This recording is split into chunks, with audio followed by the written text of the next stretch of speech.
Welcome back friends, welcome again to another video tutorial of Punita Bioconcept, and today in this video tutorial I am going to discuss about different types of animal vectors which are being used to create the transgenic animals, or in case of transgenic animals whatever vectors we are using. Our topic is animal vectors. Okay, so there are various animal vectors which are being used. So one by one we will discuss. So various animal vectors are being used. Okay, and they are generally based on one or other viruses. They are based on one or other viruses. Okay, other viruses. Okay, and I am just giving you some of the examples of animal vectors which are based on one or other viruses, such as SV40 vectors. Okay, bovine papilloma vectors, bovine papilloma vectors. Okay, retrovirus vectors, etc. Retroviruses vectors, etc. Or on a transposable elements also. They are either based on one or other viruses or on transposable elements. Okay, transposable elements, such as Drosophila element vectors. Such as Drosophila element vectors. Some of the mammalian vectors, okay, some of the mammalian vectors, example early or late. So I should clear you all that some of the mammalian vectors,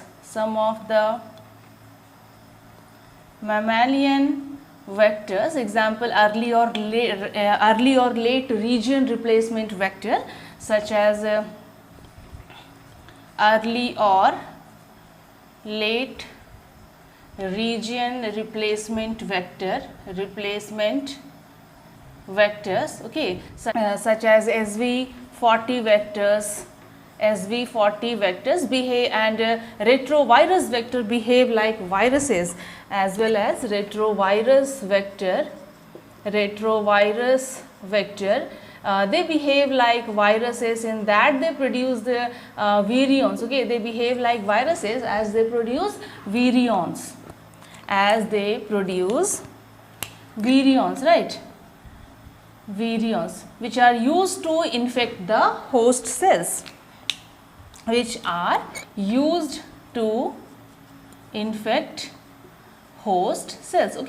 Okay, some other vectors are like bacterial plasmids. Okay, some other vectors behave like bacterial plasmids, such as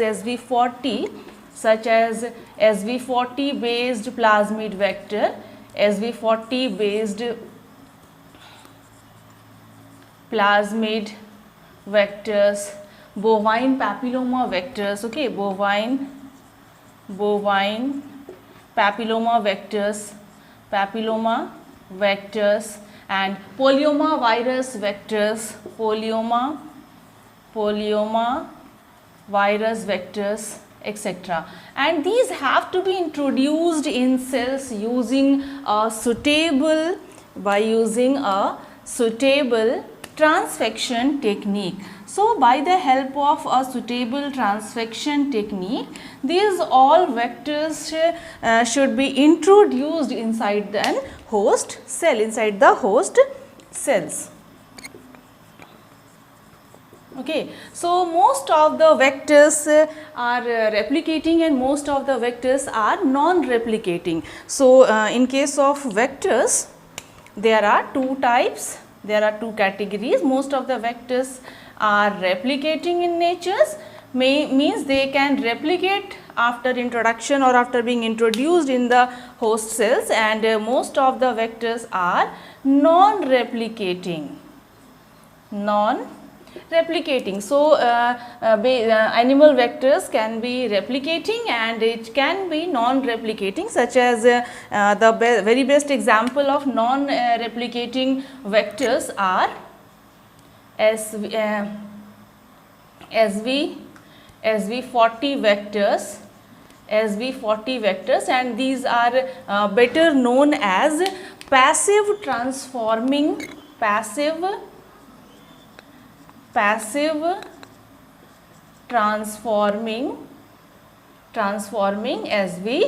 vectors. Okay, for passive transforming SV40 vectors. Okay, so most of the animal vectors are replicating in nature, means after being introduced inside the host cell they generally replicate, okay, but only the passive transforming SV40 vectors are incapable of replication after being introduced inside the host cells. Okay, so passive transforming SV40 vectors are incapable or they are non-replicating in nature. Retroviruses and transposon vectors integrate into the chromosome of host cells or genome of host cells. Okay, right. So retroviruses and transposon vectors,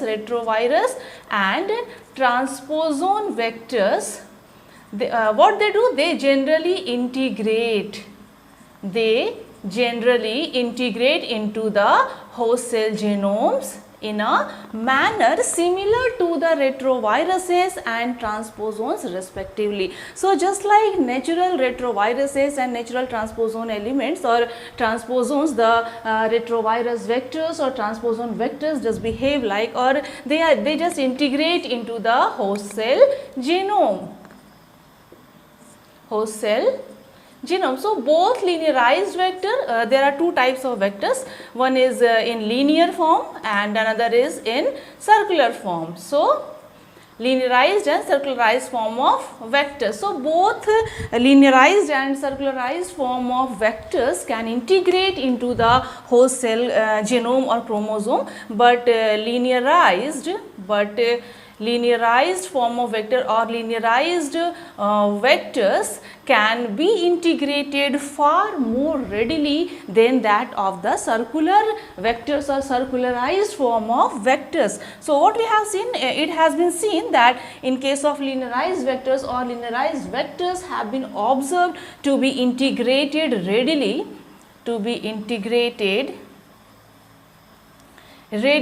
than that of the circularized vectors,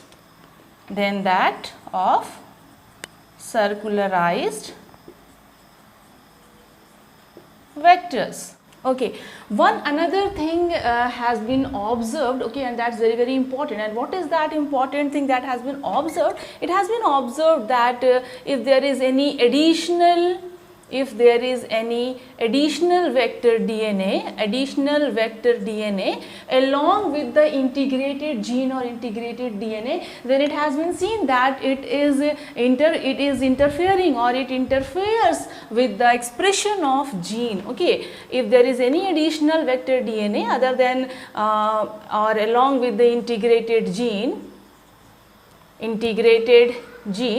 construct, it interferes with the expression of introduced gene. It interferes with the expression of introduced gene. So it is often desirable to introduce the transgene with a minimum of additional vector DNA. So it should be case there that, or it is being desirable, it is more desirable that minimum of vector DNA should be associated with it so as to avoid the interference or so that it cannot or it may not be available. Okay, so now it should be clear to all of you that it is often desirable to introduce the transgene, transgene with a minimum of vector DNA associated with it so as to avoid the interference. So with this, thank you all. This is about the animal vectors, and in my next upcoming videos I will be giving further some of the examples of animal vectors which are being used in transgenic animals formation. So with this, thank you all.